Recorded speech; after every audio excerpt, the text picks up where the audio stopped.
Radio J, Frédéric Aziza. Radio J.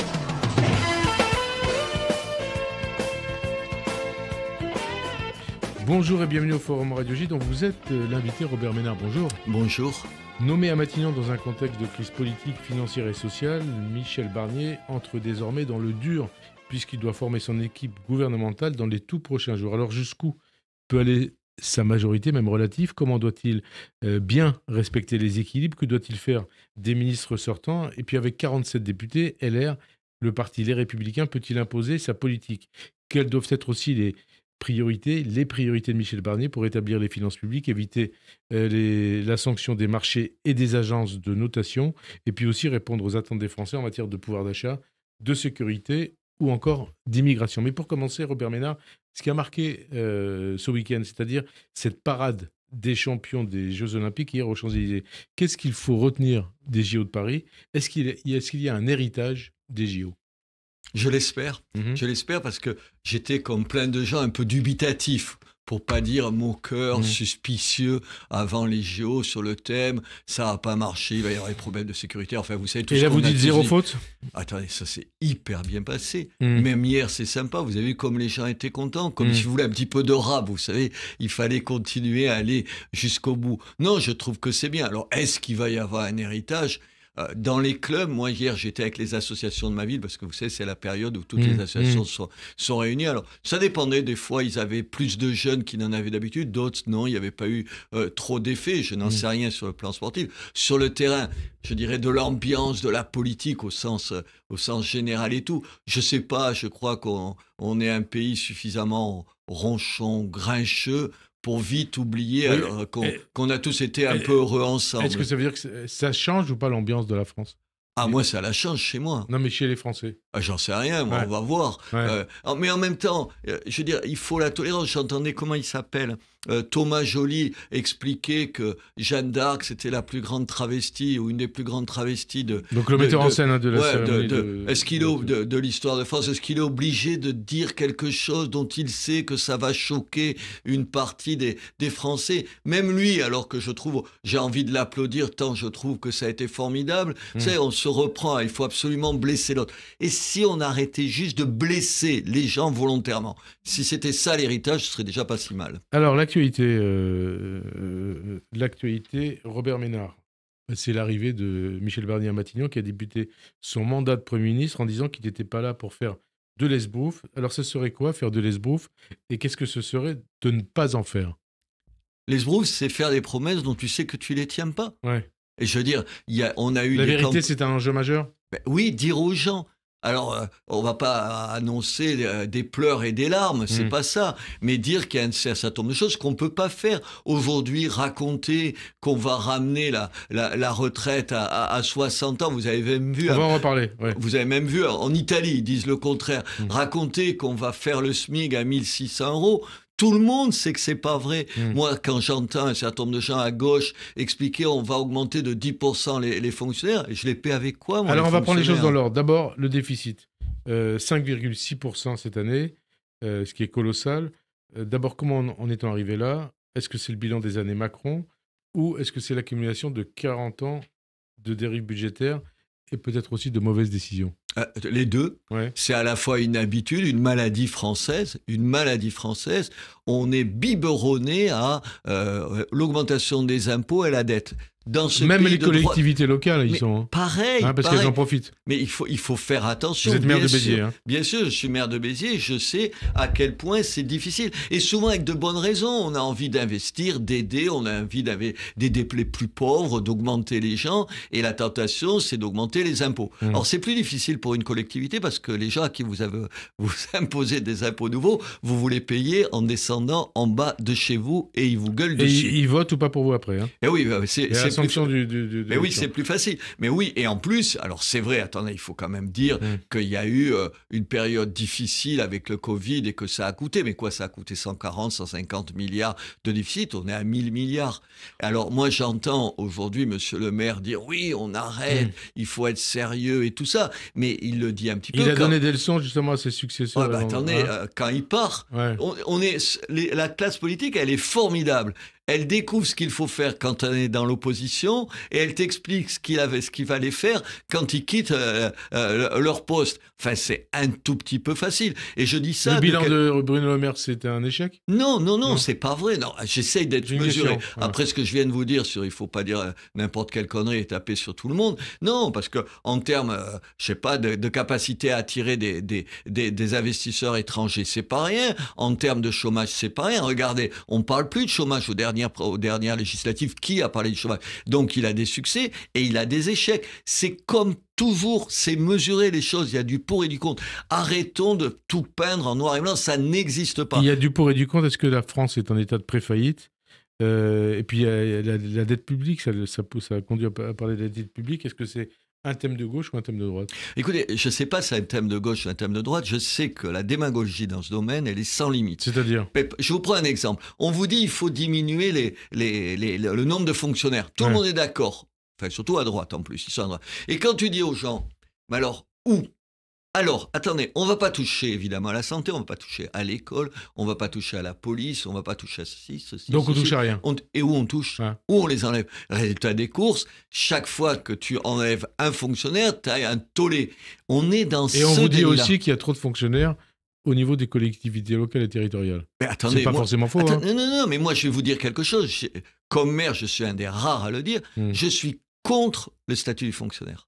Absolument. Pour les salariés municipaux ? Et bien sûr, je leur dis, alors territoriaux ? des fois ils ont du mal à comprendre, je leur dis, attendez, quand un type est formidable, quand un type est au travail, vous croyez vraiment que j'ai envie de m'en débarrasser ? Mais vous êtes fous, je me plie pour le garder parce qu'ils sont les meilleurs sont demandés ailleurs. Si le statut de fonctionnaire, c'est pour protéger un certain nombre de gens qui font pas leur boulot, je suis contre. Si le statut de fonctionnaire, c'est faire rentrer des gens parce qu'ils sont proches politiquement du maire et après vous les avez pendant 20 ans, je suis contre. Si le statut du fonctionnaire, c'était pour défendre les gens, je suis pour. Mais ils n'ont pas besoin de ça pour être défendus. Et vous parlez des collectivités locales et territoriales, aussi des fonctionnaires de la fonction publique. Pas de toute la fonction publique. Les militaires, les policiers, je crois qu'il faut qu'ils aient un statut en béton. Non, expliquez-moi pourquoi. Expliquez-moi pourquoi. Mais ça, dire ça, c'est une espèce de suicide politique. Tous les fonctionnaires disent « tu es un salaud, regardez ce type-là » et tout ça. Moi, je l'explique depuis 10 ans que je suis maire. Je me plains de la lourdeur de la fonction publique. Dans ma ville, il y a quoi 1600, 1700 fonctionnaires. Ben, il y en a 50 qui posent problème. Pourquoi on les défendrait au détriment des autres ? Ben, je fais rien du tout. Qu'est-ce que vous voulez que je fasse ? Ah là, vous les gardez. Moi, il y en a 200 de moins chez moi depuis que je suis venu. Mais qu'est-ce que ça veut dire ? Ça veut dire que tu ne les remplaces pas quand ils partent à la retraite. Alors, il y a le fond, il y a la forme, les paroles et les actes. Dire la vérité comme le souhaite le faire Michel Barnier. Est-ce que c'est d'annoncer aux Français, vous avez un peu évoqué cette question il y a quelques minutes, qu'ils ont mangé leur pain blanc et qu'ils vont devoir subir une politique de rigueur, c'est-à-dire une augmentation des impôts? J'espère que non, mais il faut faire des économies. Économies, mais est-ce que ça suffit? Mais attendez, moi, j'ai pas de augmentation des impôts ou pas? Je crois et pas. Lesquels? Je crois pas. Je crois que peut-être, oui. Moi, ça me choque quand je vois un certain nombre de PME payer proportionnellement, vous avez compris, en pourcentage, plus d'impôts que des groupes internationaux qui sont parce qu'ils ne sont pas basés ici ou parce qu'il y a tout un tas d'avantages qui leur sont donnés. Ça me choque. Donc il faut augmenter les impôts pour les grandes entreprises du CAC 40 qui n'en payent pas assez? Il faut se donner les moyens. Ouais. Qu'un certain nombre de gens qui gagnent beaucoup d'argent payent plus qu'un certain nombre de PME qui ont des difficultés. En même temps, je crois qu'aujourd'hui, c'est très difficile de faire des économies, d'augmenter les impôts. Donc, est-ce qu'il faut taxer les riches? Après, on parlera des économies. Mais non, j'aime pas la formule. Non, mais c'est quoi les riches? C'est comme le disait la gauche, à plus de 4 000 € par mois. Mais attendez, il y en a un paquet de riches. Ouais. Vous vous rappelez, c'est François Hollande. Ça n'a pas de sens. Ouais. Ça n'a pas de sens.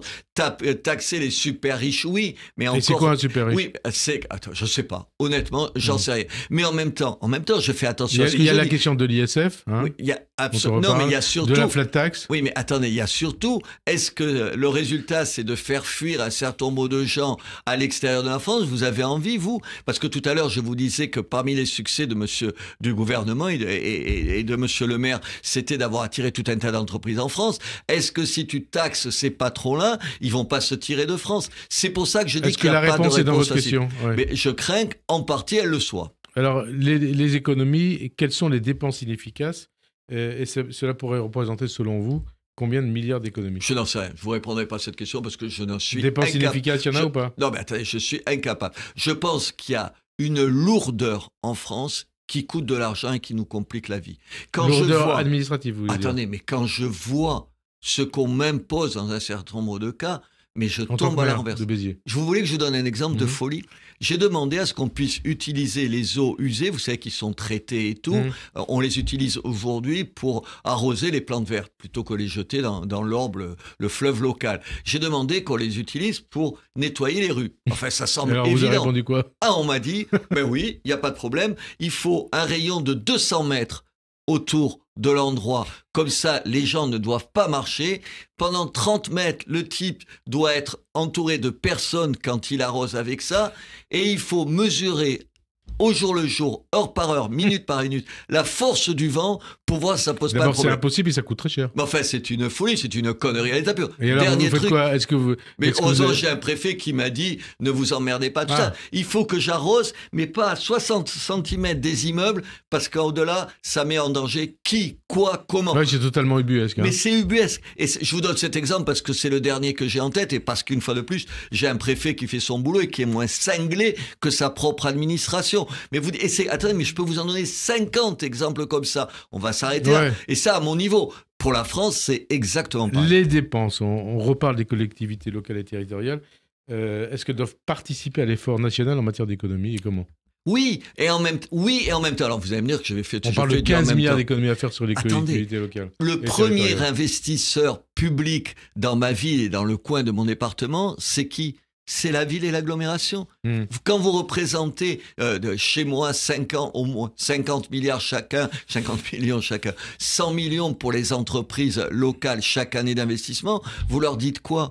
C'est pour ça que c'est plus compliqué que, vous savez, les effets de tribune, les grandes déclarations, les grands mots, ce que je vous disais dès le début, arrêtez de l'esbrouf et tout. C'est pas dire, allez, on va faire des économies quand vous avez 2 minutes après une entreprise qui vient vous dire, attendez, monsieur le maire, alors vous avez reculé sur tel ou tel travaux, mais moi, je travaille avec l'argent des collectivités. Si on prenait les choses petit à petit, on fera pas de grands changements.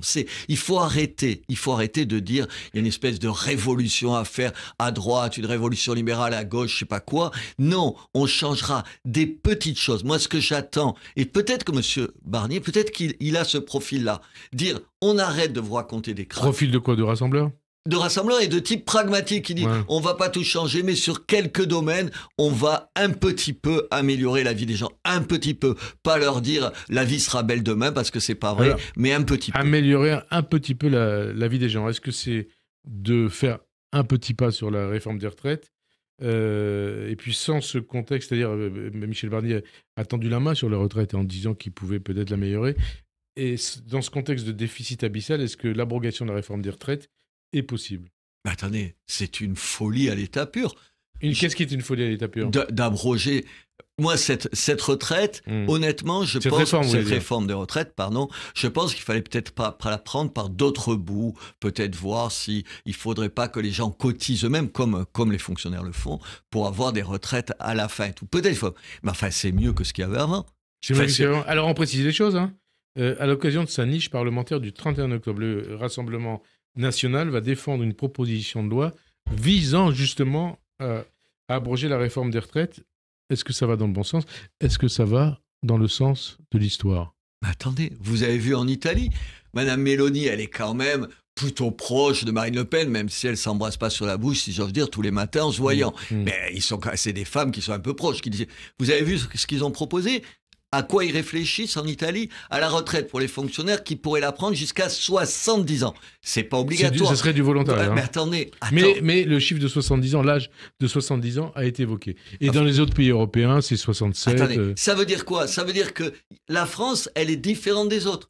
Attendez, on continue en France à vivre plus longtemps qu'on ne le vivait il y a 30 ou 40 ans, comme le reste de l'Europe. Et on serait les seuls à pouvoir se payer le luxe insensé de partir à la retraite plus tôt que dans les autres pays européens. Et alors, vous conseillez quoi à Michel Barnier? De ne pas y toucher. Pas du tout, ou de la geler, de la suspendre, même pas? Non, de l'améliorer? Non, d'en reprendre le dialogue avec les syndicats en leur disant, est-ce que sur un certain nombre de retraites, pour les métiers les plus pénibles, pour les gens qui partent le plus jeunes à la retraite, qui commencent le plus jeune à travailler, est-ce que là, il n'y a pas quelques efforts à faire? Oui, mais quelques efforts, c'est-à-dire peut-être leur permettre de partir à 60 ans? Voilà, un peu plus tôt, ou bénéficier d'un certain nombre d'avantages. À partir de 40 annuités ou oui, 40... voilà, trouver un certain nombre... Je ne suis pas un spécialiste, donc je ne vais pas sur ce terrain-là. Mais je pense qu'on peut aller dans ce sens-là. Ça veut dire que la réforme des retraites, c'est l'une des réformes importantes, essentielles, juste des années Macron?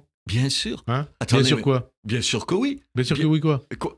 Bien sûr que oui, c'est un point, une avancée pour toute la France. Est-ce que c'était suffisant? Non. Est-ce qu'il y a des choses à améliorer? Beaucoup de monde a manifesté. Hein. Il y a beaucoup de monde dans les rues. Mais attendez, mais moi je vais... Et des grèves.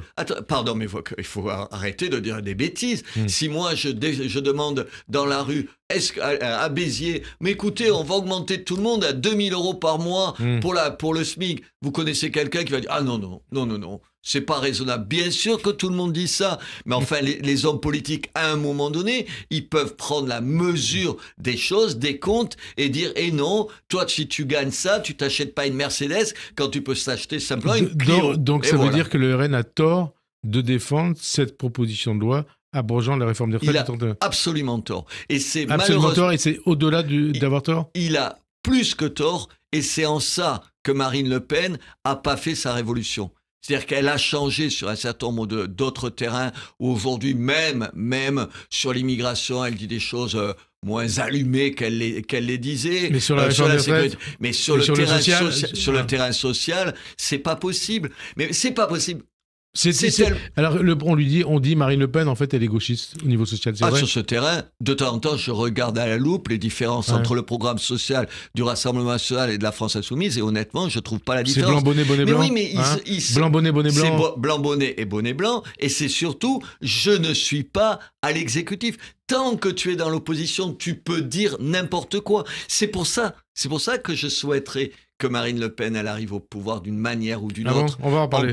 En partie, parce qu'elle se frotterait à la réalité des choses. Vous regrettez que ça ne soit pas, a priori, Jordan Bardella qui soit Premier ministre? Est-ce que je regrette? Non. Mais par exemple, aujourd'hui, il y aurait des ministres du Rassemblement national dans le gouvernement de M. Barnier. J'applaudirais parce que là, tu t'apercevrais qu'il faut bien faire des compromis. Comme l'a fait Mélanie en Italie. Eh oui, comme elle l'a fait là, ou comme on a eu des ministres communistes, je me rappelle, parce que j'ai eu M. Guesso chez moi en 81 ou après, qui se sont dit, ah, tiens, c'est un peu plus compliqué. Guesso qui a fait des bonnes choses, hein. Un certain nombre de bonnes choses, bien sûr, mais il est plus raisonnable. Qui a été élu de votre département. Voilà, et que je rencontre parce qu'on va voir les matchs. Il s'occupe aussi du port de Sète aujourd'hui. Et puis on va voir les matchs de rugby ensemble. Les matchs de rugby. Il y a la réforme des retraites, il y a aussi le pouvoir d'achat. Quelles sont les marges de manœuvre? Est-ce qu'il faut augmenter le SMIC à 1 600 €, comme le demande le nouveau Front populaire? De façon unilatérale, c'est de la folie. Et qui doit payer, les entreprises ou l'État? Attendez. J'allais dire l'État-providence. De façon, encore une fois, unilatérale, c'est de la folie. C'est pas la même chose. Moi, je connais des patrons chez moi. Donc, je suis à 800 km d'ici, dans un endroit de PME, de petites entreprises, pour parler en français normal. De toutes petites entreprises, des entreprises moyennes. Vous voulez que je dise à un certain nombre de ces entreprises, aujourd'hui, avec les difficultés qui sont déjà les leurs, on va augmenter le SMIC. Mais enfin, comment elles vont faire? Et alors, le pouvoir d'achat, comment on fait pour faire un effort en matière de pouvoir d'achat? On le fait pour un certain nombre de gens, dans un certain nombre d'entreprises où on peut le faire. Mais dire comme ça, je me réveille le matin et j'augmente tout le monde, mais c'est juste pas possible. Mais demandez aux salariés de ces entreprises. Parce que quand vous avez un patron et vous avez 5 salariés, ils se connaissent tous. Vous lui dites, est-ce que mon patron, il peut augmenter? Et le type, il va vous dire non. Il va vous dire pas comme ça. Il va vous dire quand ça ira mieux. La prime Macron, c'est pas débile. C'était une augmentation. Il n'y a pas de charge sociale dessus. Alors évidemment, vous pouvez me dire, ça sert pas aux cotisations après, plus tard. Et puis, il n'y a pas de conséquences sur les retraites. Oui, mais peut-être que dans l'immédiat, vu la situation de la France, France, vous y faisiez allusion, vu le déficit, vu la dette, peut-être qu'on peut faire des mesures comme ça, qui sont pas l'idéal, mais qui sont, encore une fois, je le redis, de bon sens et qui sont un pas en avant. La politique. Est-ce que la nomination de Michel Barnier, c'est un déni de démocratie, comme l'accuse la gauche? Attendez, c'était la réponse à des gens qui vous ont raconté des bobards dès le deuxième tour des élections. C'est-à-dire quand M. Mélenchon dit la gauche a gagné, la gauche a gagné. C'est pas le seul à avoir dit non, mais d'accord, mais il a donné le ton. Olivier Faure. Attendez, pardon. Frédéric Aziza, à 8h02, à 20h02, il fait une déclaration. On a gagné. Ouais. On n'a rien gagné du tout. Ils ont moins perdu que les autres. Ils ont un tiers des députés. Ça veut dire qu'il y a 2 tiers des députés qui ne sont pas d'accord avec le nouveau Front populaire. C'est ça la réalité. Mais l'intoxication générale, à force de redire, redire un mensonge, il finit, non, pas de Et alors réalité. la gauche, en tout cas présente à l'Assemblée, est-ce qu'elle a raison d'annoncer d'emblée une motion de censure? Mais c'est quand même la politique dans ce cas de plus minable. C'est-à-dire De plus minable. Attendez, la motion de censure annoncée? Attendez, avant même d'entendre quelqu'un, vous dites « je vais le censurer ». Mais ce serait la droite qui ferait ça avec un 15-9 s'il avait été retenu, je dirais exactement la même chose. Enfin, quand même, si la politique, c'est d'avance, je sais ce que je vais faire sans écouter les autres, mais c'est insupportable. Mais vous savez, la France, la gauche, elle s'est déshonorée dans cette histoire-là. Pourquoi? En refusant Cazeneuve? Non, et surtout en faisant alliance avec la France insoumise. La gauche social-démocrate, elle a plus de crédibilité.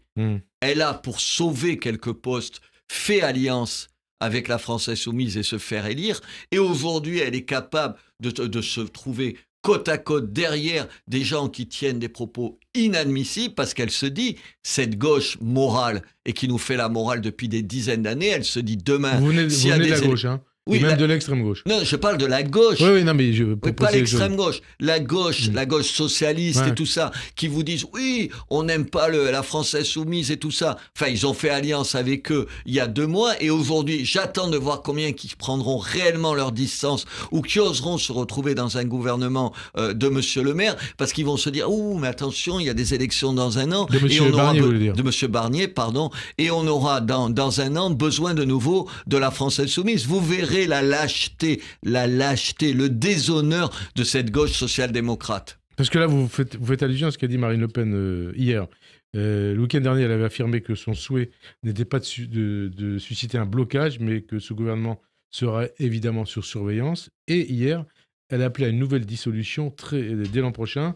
Qu'est-ce que vous comprenez à sa stratégie? Est-ce que vous aussi, vous souhaitez une dissolution dans 10 mois? Mais la France, elle a besoin d'un peu de stabilité. Ouais, et alors que ce soit les intérêts du Rassemblement national de se dire dans un an, rebelote et cette fois-ci, on va avoir plus de députés. Enfin, attendez. Mais pourquoi elle fait ça, Marine Le Pen? Pourquoi elle Par fait ça? intérêt partisan. C'est-à-dire pour ses intérêts, sa boutique, comme tous les partis politiques.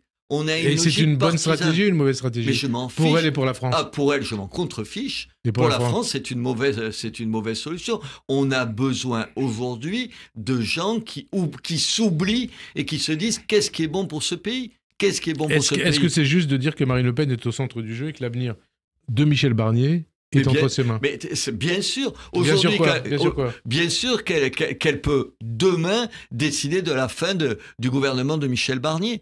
Bien sûr. Donc le compte à rebours est lancé. Attendez, si elle dit ça, c'est ça qui est terrible. C'est-à-dire si elle dit aujourd'hui, j'annonce que dans un an, il faut plus ce gouvernement, elle fera quoi? Elle claquera des doigts. Surtout que c'est pas beaucoup ces députés qui vont penser contre elle. Elle va claquer des doigts et elle va dire, allez, on se débarrasse de lui et comme ça on a des élections. Et la fille va suivre.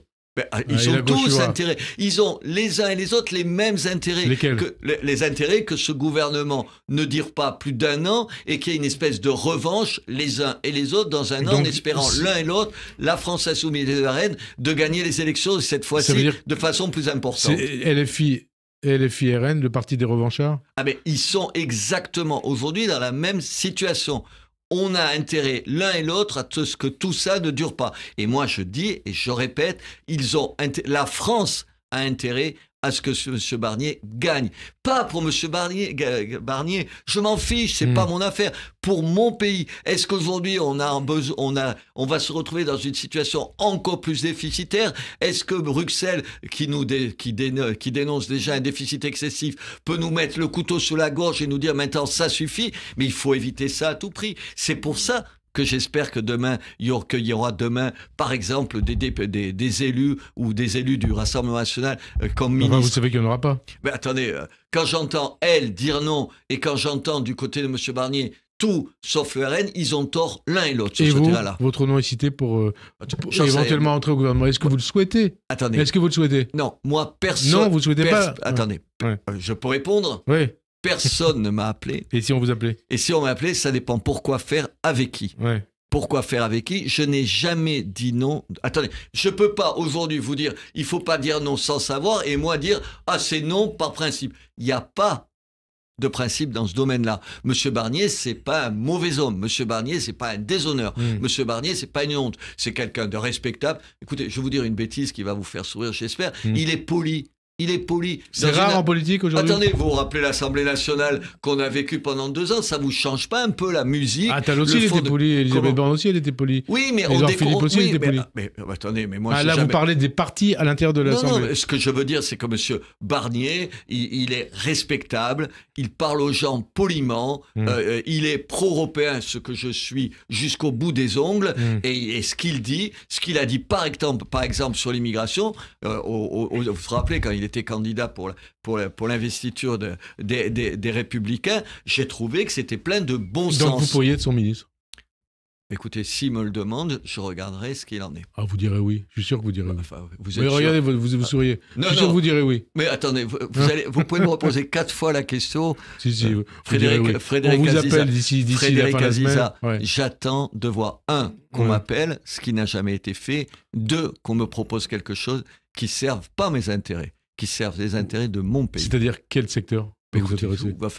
Moi, la politique... Attends, je politique vais pas de la ville. Non, politique. Vous alliez dire politique de la ville. La ville, parce que je suis maire, parce que je pense qu'il n'y a pas que moi. Vous savez ce que je pense? Je pense qu'il y a des maires qui n'ont pas mes idées, et des maires de gauche qui feraient d'excellents ministres, parce qu'on a juste un avantage sur les autres, c'est qu'on ne peut pas dire n'importe quoi dans nos villes, parce que sinon, il faut s'expliquer vis-à-vis des gens. Ça veut dire que la majorité de Michel Barnier, en tout cas majorité relative, elle doit aller de la gauche à la droite de la droite. Oui, j'espère qu'à la droite de la droite, il y aura des gens qui arrêteront de penser à eux-mêmes et qui penseront à ce pays, et que dans la gauche social-démocrate, il y en a un certain nombre qui arrêteront d'être des froussards qui ont peur de la France insoumise et qui disent, taper sur la table et dire, moi, j'y vais parce que c'est l'intérêt de mon pays. C'est tout. Immigration. Est-ce qu'il faut un ministère de l'immigration dédié à la lutte contre les flux migratoires ou pas? Je sais pas, je suis pas sûr d'un objet comme ça. Ça sert à rien. Mais ça sert à rien. C'est un gadget. Une provocation. Ouais. On l'a déjà provocation, vu. Vous dites? Oui, parce qu'il y a tout un tas de gens qui diront regardez, les fachos sont de retour ou arrivent plutôt. Non, j'ai pas envie de ça. J'ai envie d'un certain nombre de mesures. Je suis pas pour qu'on supprime l'aide médicale d'État. C'est une imbécilité. Mais il faut la réduire à une aide d'urgence, à ce qui est absolument nécessaire. Dire on va réduire l'immigration à un taux zéro, à une immigration zéro, ça n'a pas de sens. Il y a des secteurs où il faut une immigration, d'autres où il n'y en a pas. Pourquoi on ne voterait pas des quotas d'immigration comme on le fait dans un, je sais pas, qui avait été d'ailleurs proposé par Manuel Valls. Hein. Voilà, on peut. Attendez, c'est pas des fachos, il faut arrêter. Ouais. Ça existe dans un certain nombre de pays. Regardez ce qui se fait. Regardez, tenez là, tiens, pour dire que de temps en temps, et le Rassemblement national a raison. Vous vous rappelez quand le Rassemblement national, au moment des législatives, M. Bardella a proposé de fermer les frontières, on lui a ri au nez. Alors justement, regardez ce qu'ils font les Allemands. Regardez ce qu'ils font les Allemands. Justement, il faut arrêter de moquer les gens par principe. Sondage ce dimanche de CSA pour le JDD, CNews et Europe 1. 77% des Français se prononcent pour un rétablissement des contrôles aux frontières. Ils ont raison? Oui, Français. Ils ont raison. Et Jordan Bardella avait raison. Alors il faut le faire. Oui, il faut le faire. Mais comment on le fait? Comment on le fait? Et les Allemands, comment ils font? Sur un certain nombre d'endroits. Donc on dit à l'Europe, ça suffit. Non, on dit, attendez, l'Europe. Parce que non. Il y a deux écoles. Le contrôle aux frontières de l'Europe ou aux frontières des pays de l'Europe. Attendez. Un n'exclut pas l'autre. Ouais. Un n'exclut pas l'autre. D'abord, et pardon, Schengen, ne vous interdit pas de réintroduire des gardes-frontières à vos propres frontières. On vous demande de le justifier et que ce soit limité dans le temps. Pourquoi on n'essaye pas de le faire? Je ne sais pas si c'est efficace. Je dis, on peut essayer des choses. Vous savez, le problème de la France, c'est que il faut être toujours pour ou contre. Moi, je suis pour essayer les choses. Je vais vous prendre un tout autre exemple. Regardez, dans ma vie, les uniformes à l'école. Oh, t'as 2 écoles. Pour, contre, et on s'engueule et tout. On fait un essai, on voit si ça sert à quelque chose. En l'occurrence, ça marche, et on l'étend si ça marche bien. Ouais. On l'étend si ça marche bien. Mais non, ici, c'est toujours un débat idéologique. Vous savez, c'est toujours je crois au bon Dieu ou je crois au diable. Débat idéologique, justement. Est-ce qu'avec 47 députés, LR peut imposer sa politique? Bien sûr que non. Il faut faire des compromis. Ouais. Mais on n'arrive pas à le faire. On n'arrive pas à le faire. Même moi, de temps en temps, je m'entends avoir des attitudes comme maire où j'arrive pas à bien écouter les autres. Donc il faut une vie politique à l'allemande. Mais non, il faut juste se dire que dans une situation inextricable d'une certaine façon, unique, qu'on n'a jamais vécue, peut-être qu'il faut prendre sur nous de dire on ne va pas appliquer tout ce qu'on veut. On va faire même un certain nombre de choses avec lesquelles je ne suis pas d'accord et en échange. La proportionnelle, par exemple, il faut la faire? Moi, j'y suis absolument opposé. Ouais. Vous savez pourquoi? Non. Pour une raison qu'on aborde peu souvent, parce que je pense que c'est donner la prime absolue aux partis politiques. C'est-à-dire, c'est les partis politiques qui font la loi. Est-ce qu'aujourd'hui, les partis politiques qui feraient la loi, c'est une bonne chose? Il ne faut pas citer les sondages, parce que souvent on cite les sondages qui vont dans ce sens. Je ne sais pas si vous avez vu, plus de 80% des Français critiquent et montrent du doigt les partis politiques. C'est vous dire s'ils sont opposés à ces partis. Et la proportionnelle, d'abord, ça n'aurait rien réglé là aujourd'hui sur la situation, c'est pas vrai. Et surtout, avec un scrutin majoritaire, les partis politiques imposent leur loi. Regardez ce qui s'est passé pour votre épouse à Béziers. C'est le Rassemblement national qui a imposé sa loi. Et oui, qui a imposé un candidat qui a battu votre épouse. J'espère que et j'en suis peiné, blessé, c'est injuste pour Emmanuel vu le travail qu'elle avait fait. Mais surtout, bien sûr, c'est déjà la politique qui prend le pas sur le travail, sur tout, sur la raison et tout. Mais alors la proportionnelle, c'est pas qu'à ce niveau-là, ce sera partout. En dehors de sa proposition de loi d'abrogation de la réforme des retraites, le RN qui va aussi défendre le 31 octobre dans sa niche parlementaire une proposition de loi rétablissant les peines planchers. Une bonne chose ou pas? Bien sûr, bien sûr. Attendez, on a plein d'exemples. C'est avec ce qu'on appelle des faits divers, où si les gens, il y avait une peine planchée, ils auraient été en prison. Parce que on peut me dire ce qu'on veut de la prison. On peut me dire ce qu'on veut de la prison. Vous savez, c'est l'école du crime et tout ça. Un type, il est moins néfaste en prison que souvent. La question, c'est comment il est quand il en ressort. D'accord, mais peut-être. Mais pour l'instant, mes citoyens, ce qu'ils demandent, qu'il y ait plus de gens en prison. Et c'est mon plus grand reproche à Emmanuel Macron. Il avait promis, vous vous rappelez, 15 000 places. C'était pas en 2022, en 2017. 10 000, non 2017. Il en a fait moins de 5 000 à cette époque-là. Et ça, c'est pas possible. On ne parle pas de politique pénale. C'est pas vrai que tous les juges sont laxistes. Ce n'est juste pas vrai. Il faut juste entendre des juges qui vous disent attendez, je veux bien le mettre, lui donner de la prison ferme, mais on va le mettre où? Où? C'est ça la première exigence. Et malheureusement, avec entre 3 et 5 ans comme délai pour construire une prison. Oui, mais il fallait, en 2017, il fallait en lancer plus. Non, mais je précise ça pour nos auditeurs. Vous parliez des maires, mais il faudrait aussi que de temps en temps, les maires prennent sur eux et l'acceptent. Parce qu'il ne faut pas donner des leçons. Il n'y en a pas forcément dans les villes il n'y en a pas partout. Qui sont à côté. C'est pareil, vous savez, pour les centres de rétention administrative. Vous savez, on vous dit, il faut expulser les étrangers qui se comportent mal. On les sort de prison, on les expulse. Pour les expulser, il faut faire des centres de rétention administrative. Moi, j'en fais un chez moi, mais attendez, il y a un tollé d'un certain nombre de gens. Mais y compris les habitants de Béziers. Y compris les habitants de ce quartier-là. Ouais. Mais il faut avoir le courage de leur dire, vous pouvez pas me dire en même temps, il faut expulser les gens qui se comportent mal, et en même temps refuser les centres de rétention administrative. Je vous rappelle que tous les maires du RN ont refusé des centres de rétention administrative.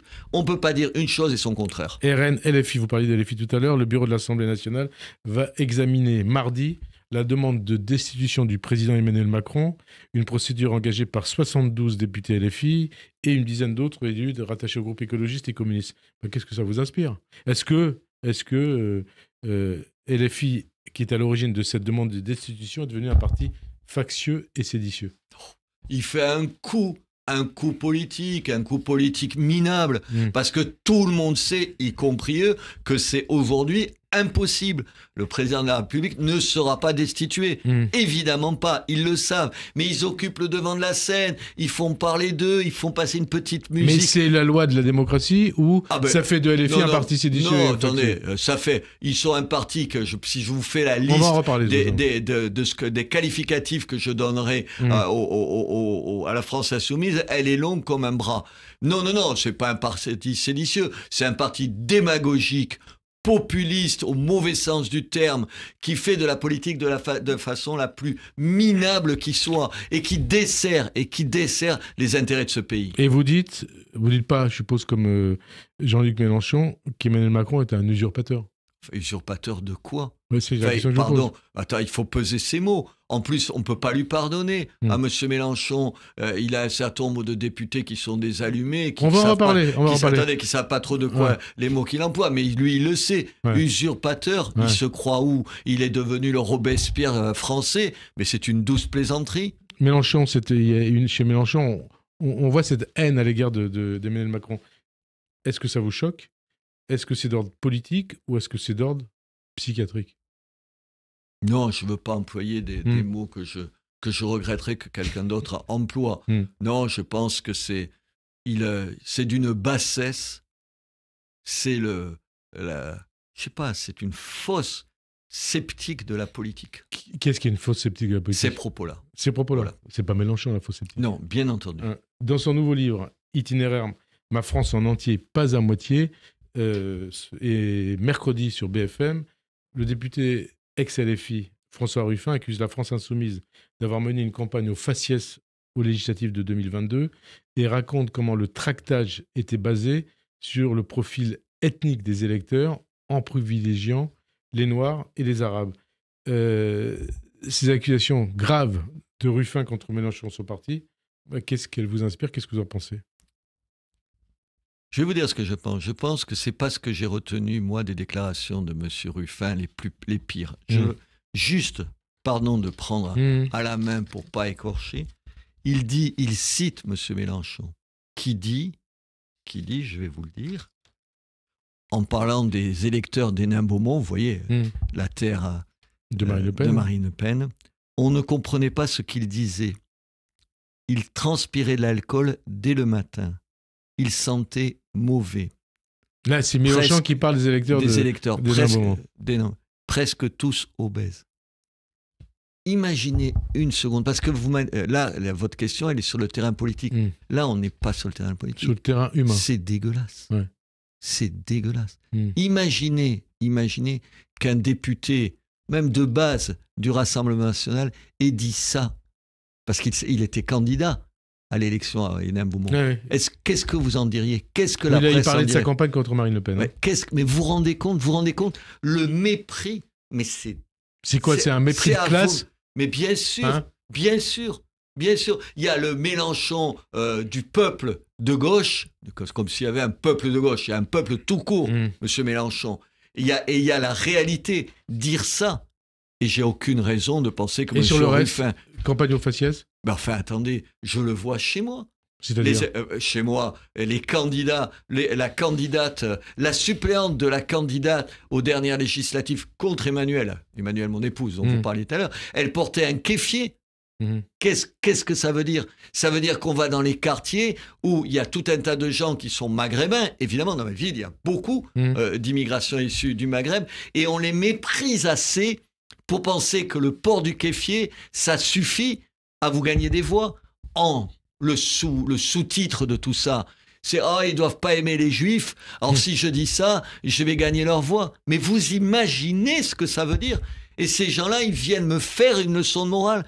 Et ils se drapent dans la bonne conscience. Ils sont la gauche morale, la gauche respectable. Et de l'autre côté de l'échiquier politique, on serait quoi? Une extrême droite fasciste, raciste? C'est ce qui vous a conduit à déclarer que la France Insoumise est devenue un parti antisémite? Mais oui, et bien sûr, je vais être... Et vous le dites? Oui. Mais comment vous le dites? Je dis, aujourd'hui, une bonne partie des prises de position de la France Insoumise sont des prises de position qui nourrissent l'antisémitisme. Une bonne partie des déclarations d'un certain nombre de dirigeants de la France insoumise, je pense à Rima Hassan, c'est Rima Hassan, oui. Uniquement elle?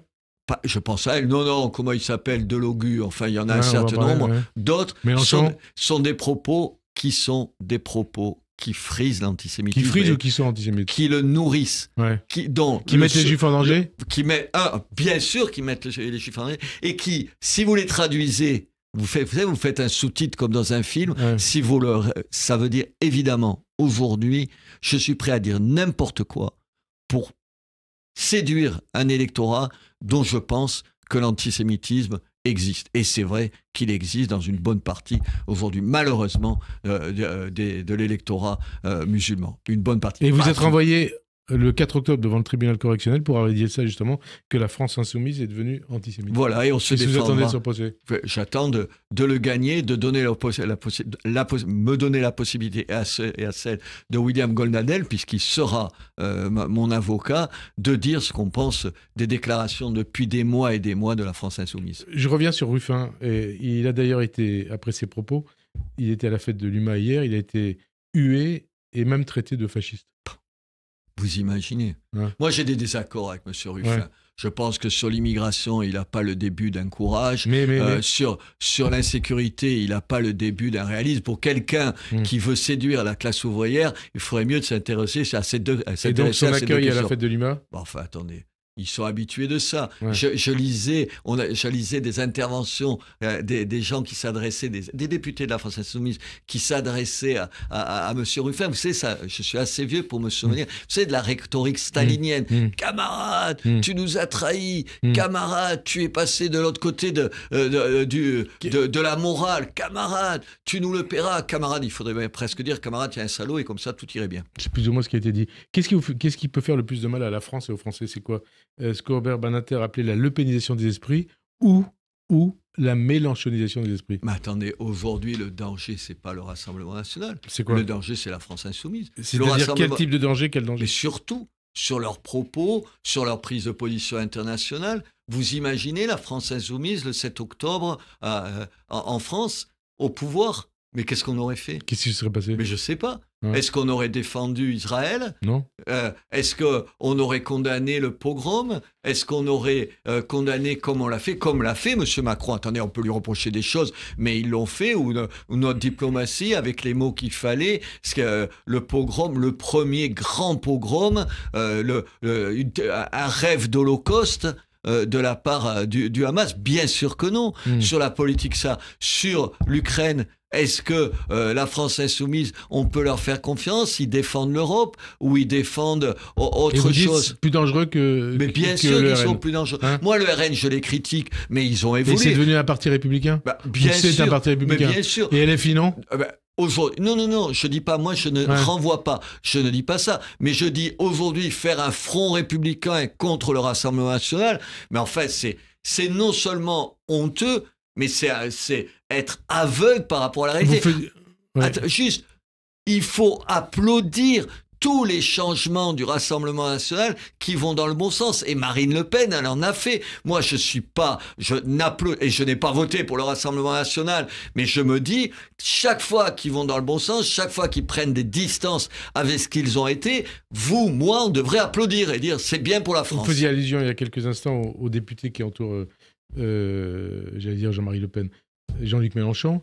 Le député LFI Sébastien Delogu, qui n'est plus à une ignominie près, a donc déclaré jeudi sur AMC ne pas savoir qui était Pétain après avoir insulté Yael Braun-Pivet et qu'il a renvoyé à ses origines juives. Qu'est-ce que vous en pensez? Je cherche l'adjectif et j'ai un peu de mal. C'est-à-dire? Tout à l'heure, je disais qu'un certain nombre de déclarations étaient dégueulasses. Là, c'est ordurier. Ordurier? Bien sûr que c'est ordurier. C'est une ignominie. C'est une ignominie. Parce que je ne sais pas. Tout à l'heure, vous savez, en ce moment, au Rassemblement national, ils essayent de faire le ménage. Le ménage. et donc de parce qu'il n'a virer. pas été ni désapprouvé ni Mais c'est sanctionné. pour ça, c'est ce que je vous dis. Ouais. Au RN, ils font le ménage. Ils se disent quand même, on en a une trentaine de candidats, on aurait mieux fait de ne pas les Parce que avoir. vous dites, si Marine Le Pen avait tenu ce genre de propos, Enfin, un député... Imaginez qu'un député du Rassemblement national dise ce que dit à longueur de semaine, parce que ce n'est pas sa première déclaration, ce député-là. Mais ce serait un tollé général. Et Marine Le Pen, je vous garantis qu'elle ne le supporterait pas. Pour ça, je lui fais confiance. Ça veut dire qu'à LFI, il y a des points de détail quotidiens. Mais ils ont leur point de détail. Ils ont leur saloperie. Leurs mots qui valent bien. Ces mots-là, ça vaut bien les mots qu'on a reprochés à juste raison à Jean-Marie Le Pen. Au fond, on est revenu de leur côté au temps de Jean-Marie Le Pen. Alors, ces positions exaltées sur Gaza et violemment anti-israéliennes ont permis à Dominique de Villepin de devenir la nouvelle coqueluche de la gauche. Il a d'ailleurs été fêté ce dimanche à la fête de l'UMA. Villepin, héritier de la droite républicaine ou de la droite antisémite, comme l'accusent ses détracteurs, qui lui reprochent notamment d'avoir pointé du doigt, c'était le 23 novembre dernier, la domination, je le cite, domination financière sur les médias et le monde de l'art, qui empêche, disait-il, l'émergence de voix dissonantes sur la guerre entre Israël et le Hamas. Qu'est-ce que vous en pensez ? Je suis peiné, je connais Dominique de Villepin.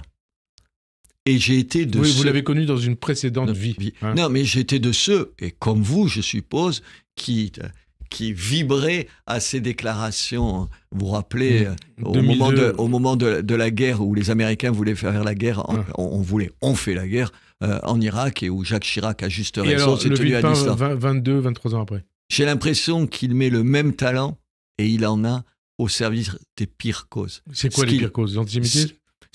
Non, je ne dirais pas l'antisémitisme, c'est défendre des régimes arabes qu'il est impossible de défendre.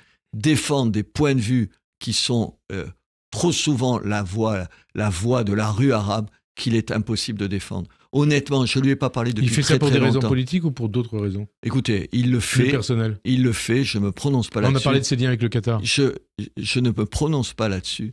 Il le fait et il a tort de le faire.